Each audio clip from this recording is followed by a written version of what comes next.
ಇಲ್ಲಿ ಸುಮಾರು ವರ್ಷಗಳಿಂದ ಮಾವು ಬೆಳೆಗಾರರು ಸಂಕಷ್ಟದಲ್ಲಿದ್ದಾರೆ. ಕರ್ನಾಟಕ ರಾಜ್ಯದಲ್ಲಿ ಬೇಕಾದಷ್ಟು ಸರ್ಕಾರಗಳು ಬಂದುವು ಹೋದವು, ಆದರೆ ನಮ್ಮ ಮಾವು ಬೆಳೆಗಾರರ ಸಂಕಷ್ಟ ಮಾತ್ರ ಇದುವರೆಗೂ ಪರಿಹಾರ ಆಗಿಲ್ಲ. ಪಕ್ಕದ ರಾಜ್ಯ ಆಂಧ್ರ ಪ್ರದೇಶದಲ್ಲಿ ಮಾವು ಬೆಳೆಗಾರರಿಗೆ 1 ಟನ್ನಿಗೆ 8,000 ಕೊಡ್ತಾ ಇದ್ದು, ಅಲ್ಲಿನ ರಾಜ್ಯ ಸರ್ಕಾರ 4,000 ಪ್ರತಿ ಟನ್ನಿಗೆ ಸಹಾಯಧನವನ್ನು ಕೊಡ್ತಾ ಇದೆ. ಆದರೆ ನಮ್ಮ ಕರ್ನಾಟಕದಲ್ಲಿರ್ತಕ್ಕಂಥ ಫುಲ್ ಫ್ಯಾಕ್ಟ್ರಿಗಳು ಶ್ರೀನಿವಾಸಪುರದಲ್ಲಿರ್ತಕ್ಕಂಥವು ಇನ್ನೂ ಓಪನ್ ಆಗಿಲ್ಲ.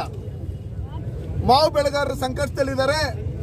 ಕೂಡಲೇ ಸರ್ಕಾರ ಇದರಲ್ಲಿ ಮಧ್ಯಪ್ರವೇಶ ಮಾಡಬೇಕು ಅಂತೇಳಿ ಸಂಬಂಧಪಟ್ಟಂತ ಜಿಲ್ಲಾ ಉಸ್ತುವಾರಿ ಸಚಿವರು ಬರಬೇಕು, DC ಅವರು ಬರಬೇಕು, ತೋಟಗಾರಿಕಾ ಸಚಿವರು ಬರಬೇಕು ಅಂತ ಹೇಳಿ ನಮ್ಮ ಎಲ್ಲ ಕೋಲಾರ ಜಿಲ್ಲೆ ಮಾವು ಬೆಳೆಗಾರರ ಸಂಘದ ಅಧ್ಯಕ್ಷರು, ಎಲ್ಲ ಮರ್ಚೆಂಟ್ಗಳು, ಎಲ್ಲ ರೈತರು ಸುಮಾರು 10 ದಿವಸಗಳಿಂದ DC ಅವರಿಗೆ ಮನವಿ ಕೊಟ್ರೇನು ಇದುವರೆಗೂ ಯಾರು ಬರದೇ ಇರತಕ್ಕಂಥದ್ದು ಈ ಮುಷ್ಕರಕ್ಕೆ ಕಾರಣವಾಗಿದೆ. ನಾವು ಈ ರಾಜ್ಯ ಸರ್ಕಾರಕ್ಕೆ ಮನವಿ ಮಾಡ್ಕೊಂತೀರಿ.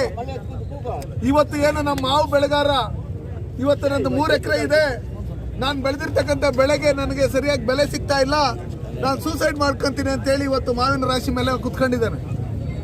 ಅದೇ ರೀತಿಯಲ್ಲಿ ಬೇಕಾದಷ್ಟು ಜನ ಇವತ್ತು 1 ಟನ್ ಮಾವು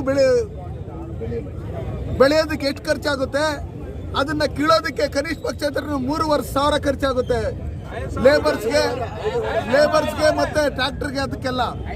ಹಂಗಿರ್ತಕ್ಕಂಥ ಸಂದರ್ಭದಲ್ಲಿ ಇವತ್ತು ಬರೀ 1,500,000 ರೂಪಾಯಿ ಉಳಿಸ್ಕೊಂಡು ಏನ್ ಮಾಡಕ್ಕಾಗುತ್ತೆ?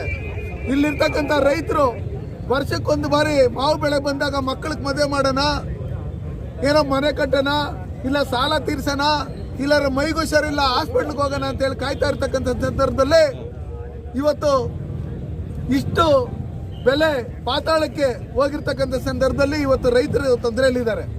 ಅದಕ್ಕೋಸ್ಕರ ಆಂಧ್ರ ಪ್ರದೇಶದಲ್ಲಿ ಯಾವ ರೀತಿ ಬೆಂಬಲ ಬೆಲೆಯನ್ನು ಘೋಷಣೆ ಮಾಡಿದ್ದಾರೆ, ಅದೇ ರೀತಿಯಲ್ಲಿ ಕರ್ನಾಟಕ ರಾಜ್ಯದಲ್ಲೂ ಏನು ಏಷ್ಯಾದಲ್ಲಿ ಬಿಗ್ಗೆಸ್ಟ್ ಮಾರ್ಕೆಟ್ ಇರ್ತಕ್ಕಂಥ ಶ್ರೀನಿವಾಸಪುರ ತಾಲೂಕಲ್ಲಿ ಕರ್ನಾಟಕದಲ್ಲಿ ಬೆಳೆಯುವಂಥ ಮಾವಿನ ಹಣ್ಣು ಏನು 15 ಲಕ್ಷ ಟನ್ ಬೆಳಿತೀರಿ, ಅದನ್ನು ನಮ್ಮ ಕೋಲಾರ ಜಿಲ್ಲೆಯಲ್ಲೇ, ಅದರಲ್ಲೂ ಶ್ರೀನಿವಾಸಪುರದಲ್ಲೇ 2/3 ಭಾಗ ನಾವು ಬೆಳಿತೀವಿ, 10 ಟನ್ನು.